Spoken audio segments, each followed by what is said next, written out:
अस्सलाम वालेकुम स्टूडेंट, उम्मीद है कि आप लोग खैरियत से होंगे। इस वीडियो के अंदर हमने एक्सरसाइज 1.7 का क्वेश्चन नंबर 16 का पार्ट नंबर 5 और 6 को कंप्लीट करना है। लेकिन इनको सोल्व करने से पहले एक फार्मूला है जो मैंने यहाँ पे लिखा है, इसको याद कर लें आप। लेकिन इसको थोड़ा एक्सप्लेन कर देता हूँ ताकि आपके लिए ईजी हो जाए। जब भी बेटा इन्फिनिटी लिमिट्स दी गई हो और वो इन्फिनिटी दी गई हो, ठीक है, और क्या फॉर्म बन रही हो, 1 plus a upon x divided by x, किसके बराबर हो जाएगा, एक्सपोनेंट a। अब इस फार्मूले को एक्सप्लेन कर देता हूं। क्या है बेटा, लिमिट इन्फिनिटी दी गई हो, शुरू सबसे पहला लफ्ज जो होगा वो 1 होगा, प्लस 1 अपॉन, यानी कि a जो है, a किसी भी कांस्टेंट नंबर को रिप्रेजेंट कर रहा है, ठीक है, यानी कि 1 हो, 2 हो, 3 हो, कुछ भी नंबर लिखा हुआ हो सकता है, डिवाइडेड बाय x, यानी कि जो x यहाँ पे डिवाइड हो रहा होगा वही पावर के ऊपर होगा। अगर ये जो डिवाइड हो रहा है वही पावर में अंदर होगा तो ये किसके बराबर होगा, एक्सपोनेंशियल a। यानी मिसाल के तौर पे यहाँ पे a लिखा है तो एक्सपोनेंशियल के ऊपर a आ गया, यहाँ पे 2 लिखा होता तो एक्सपोनेंशियल के ऊपर 2 आ जाता। ठीक है बेटा, कब ये होगा, यानी कि जब इन्फिनिटी एक्स इन्फिनिटी दी गई हो लिमिट्स और 1 प्लस 1 लिखा हो पहला लफ्ज और दूसरा ये चीज लिखी हो और उसके ऊपर क्या जो डिवाइड में हो वही ऊपर हो, तो लाजम ये वाला फार्मूला यूज करेंगे। तो अगले के दोनों क्वेश्चनों के अंदर ये वाला फार्मूला यूज होगा। तो सबसे पहले आप ये वाले फार्मूले को याद कर लें तो आके आपके लिए इजी हो जाने वाले क्वेश्चन। तो बेटा सबसे पहले क्वेश्चन नंबर 5 लिया है मैंने, ये कॉपी कर लिया इधर एज इट इज। अब जरा देखिएगा, सोल्यूशन लिखा, सोल्यूशन के बाद क्वेश्चन को मैंने एज इट इज कॉपी कर लिया। क्वेश्चन के अंदर मुझे क्या कहा गया था कि take limit t is equal to infinity मालूम करें, ठीक है। तो लिहाजा मैंने इन्फिनिटी बोथ साइड ले लिए, इन्फिनिट लिमिट्स। तो अब क्या किया, लिमिट जब दोनों बोथ साइड ले ली तो मैंने बेटा इधर एक चीज देखी, क्या करते थे भाई, सबसे बड़ी चीज जो होती थी वो कॉमन ले लेते थे। तो लिहाजा यहाँ पे जरा देखें कॉमन निकल रहा है, अगर सबसे बड़ी चीज मैं कॉमन भी ले लूं तो नीचे कोई चीज है नहीं जो इसको कैंसिल आउट कर दे, ठीक है ना। तो लिहाजा हम क्या करेंगे, मेरे दिमाग में एक चीज बनी है, ये तो मेरा फार्मूला बन रहा है। तो लिहाजा यहाँ पे फार्मूला कैसा बन रहा है, सबसे पहले आप यहाँ पे हिंट देंगे कि लिमिट दी गई हो x is equal to infinity, पहला लफ्ज 1 हो और दूसरा लफ्ज क्या लिखा हो, कोई ना कोई नंबर होगा जिसको मैंने a कह दिया है और नीचे डिवाइड हो रहा है x, जो डिवाइड हो रहा है वही उसकी पावर के अंदर हो, तो ये किसके बराबर हो जाता है, एक्सपोनेंशियल a, यानी कि जो नंबर लिखा होगा वो यहाँ पे होगा। तो इस फार्मूले की मदद से मैं इसको खोल दूंगा, इसको सोल्यूशन करूंगा। जरा देखिएगा क्या होगा, जरा देखिएगा इस क्वेश्चन में एक्सपोनेंशियल की जगह तो आएगा, ए की जगह क्या लिखा है यहाँ पे, सारी चीजें यहाँ पे टी डिवाइड हो रहा है वही टी ऊपर भी है, ठीक है बेटा। पहला लफ्ज 1 होना चाहिए, 1 ही है, लिमिट मेरे पास इन्फिनिटी होनी चाहिए, इन्फिनिटी दी हुई है, प्लस है, ठीक है। यहाँ पे ए जो होगा वो एक्सपोनेंशियल की पावर बन जाएगा, तो लिहाजा यहाँ पे क्या लिखा हुआ है, एक्सपोनेंशियल की पावर ए की जगह ए लिखा है ना, ए की जगह 3 है, तो लिहाजा ये आपके ऊपर 3 आ जाएगा, ठीक है बेटा।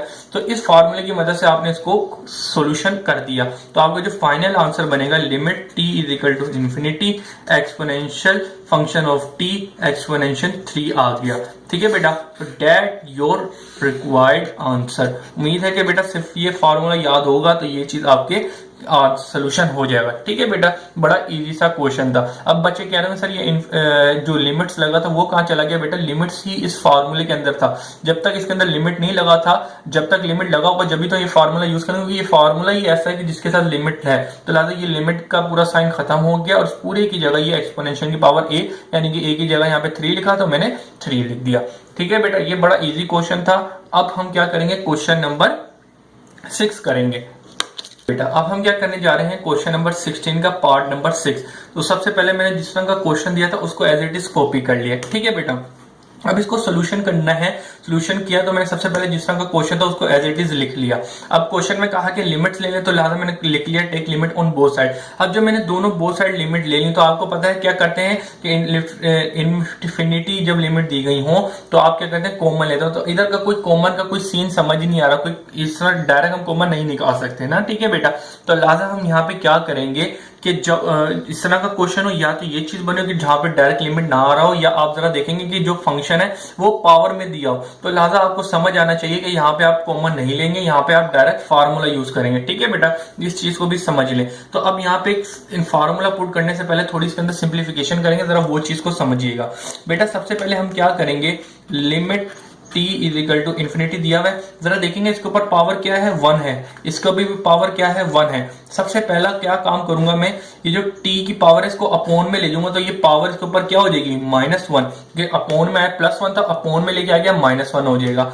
इसी तरीके से जो t है नीचे डोमिनेटर में, तो जब मैं उसको ऊपर ले गया तो ये +1 था, तो ऊपर जाके -1 हो जाएगा। ठीक है बेटा, उम्मीद है ये चीज क्लियर हो गई होगी। अब मैं क्या करूंगा सर, ठीक है, सबसे पहले मैंने क्या किया, ऊपर लेके साइन चेंज करके दोनों के -1 हो गया। कैसे, ये ऊपर गया माइनस हो गया, ये नीचे आया तो इसका भी -1 हो गया। ठीक है, अब क्या करूंगा, limit t is equal to infinity दिया हुआ है। ठीक है, अब मैंने क्या किया, 1 plus T divided by t के ऊपर होल मैंने क्या ले लिया, -1। ठीक है, कैसे ले लिया, क्योंकि इन दोनों के ऊपर -1 था, तो लगा इन दोनों को मैंने एक के ऊपर ही कॉमन ले लिया। अब जरा देखिएगा क्या काम करूंगा मैं, limits t is equal to -infinity. अब आपको पता है पावर के ऊपर पावर होती है, वो क्या होती है, एक दूसरे से मल्टीप्लाई होगी। ठीक है, तो लादा मैं उसको मल्टीप्लाई कर देता हूं, तो ये बाकी नीचे जिस तरह का था वो as it is as it है, बस ये पावर से पावर मल्टीप्लाई की तो ये -t बन गया मेरे पास। ठीक है, अब जरा देखिएगा मैं यहाँ पे क्या करूंगा बेटा, जिस तरह मेरे पास चीजें लिखी है पहले वो लिखूंगा, t is equal to infinity. ठीक है, अब ये जो t है इसके नीचे भी आ जाएगा 1/t plus t upon t। ठीक है, इसके ऊपर -t लिखा हुआ है। अब जरा देखिए ये t से t कट गया, तो मेरे पास आगे क्या बचता है, मैं वो लिख लेता हूं, तो मैं लिख लेता हूं, तो मेरे पास यहाँ पे जरा देखिएगा 1/t प्लस 1 की पावर -t। ठीक है बेटा, ये चीज लिखी हुई है। अब आपने यहाँ पे क्या करना है, अब जरा देखिएगा, अब यहाँ पे आपको पता है कि फार्मूला ये वाला दिमाग के अंदर क्लिक कर रहा होगा, तो आपको पता है पहला नंबर 1 लिखा होना चाहिए, उसके बाद ये चीज लिखी होगी, तो लिहाजा ये प्लस इधर इसको कर दूंगा और इसको इधर कर दूंगा। ठीक है, ये मैं चीज कर देता हूं ताकि मैं अपना फार्मूला इजीली पुट कर सकूं। तो 1 प्लस 1/t। ठीक है, सबसे बस मैंने जगह चेंज की है, और दूसरी चीज मैंने क्या की है, +1 था और इसके ऊपर होल के ऊपर मैं -1 ले जाता हूं ताकि मेरा फार्मूला इजीली आपको समझ आ जाए पुट करने में। जो -1 था उसको मैं अलग ऊपर ले गया, और ये जो t था इसी तरह, आपको पता है पावर से पावर मल्टीप्लाई होगी तो ये -t ही आएगा, तो मैं इस तरीके से भी लिख सकता हूं। अब जरा यहाँ पे आप लोग देखिएगा क्या सा फार्मूला लग रहा है, ये वाला फार्मूला लग रहा है। क्या लग रहा है कि limits is equal to infinity दी गई हो, सबसे पहला नंबर 1 हो और दूसरा a अपॉन x लिखा हो, जो डिवाइड में वही ऊपर पावर हो, ये किसके बराबर होता है, एक्सपोनेंशियल के, और जो यहाँ पे नंबर लिखा हो, यहाँ पे जैसे a लिखा है तो यहाँ पे a आ जाता है। ठीक है, एक्सपोनेंशियल की पावर बन जाता है, तो लिहाजा आप यहाँ पे भी यही चीज क्लियर करेंगे। तो इस पूरे की जगह आपको पता है क्या फार्मूला लगेगा, इस पूरे की जगह आपको पता है कि एक्सपोनेंशियल क्या लिखा है, यहाँ पे 1 है, a की जगह 1 लिखा है तो 1 आ जाएगा, और इसके होल के ऊपर -1 था वो ऐसी का ऐसी रहेगा। अब जरा देखिएगा, क्योंकि ये पूरा लिमिट हट के ये पूरा फार्मूला लग गया, इसकी जगह मैंने ये एक्सपोनेंशियल की पावर a लिख दी, a की जगह मुझे 1 लिखा तो 1 लिख दिया। अब इसके ऊपर क्या लिखा है, -1 है, तो लिहाजा ये -1 से इसको मल्टीप्लाई होगा तो एक्सपोनेंशियल की पावर -1 बन जाएगी। ठीक है बेटा, अब आप लोग ने क्या करना है, ये माइनस की 1 है तो इसको अपोर्ट में ले जाऊंगा, तो ये माइनस का किसके बराबर हो जाएगा, प्लस का हो जाएगा, तो लिहाजा एक्सपोनेंशियल जो माइनस का था वो प्लस का 1 हो गया। तो आप चाहे 1 लिखें या ना लिखें, आपकी मर्जी है। ठीक है, आपके आंसर पे कोई फर्क नहीं, आप चाहे यूं भी लिख दें या 1 भी लिख दें, कोई मसला नहीं है। तो लिहाजा जो आपका फाइनल आंसर है, limit t is equal to infinity function of t, final जो आया 1 अपॉन एक्सपोनेंशियल आया। बेटा उम्मीद है कि ये चीज आपकी क्लियर हो गई होगी, और ये आपके पेपर में भी आया हुआ है, पास पेपर में। ठीक है बेटा, अल्लाह हाफिज।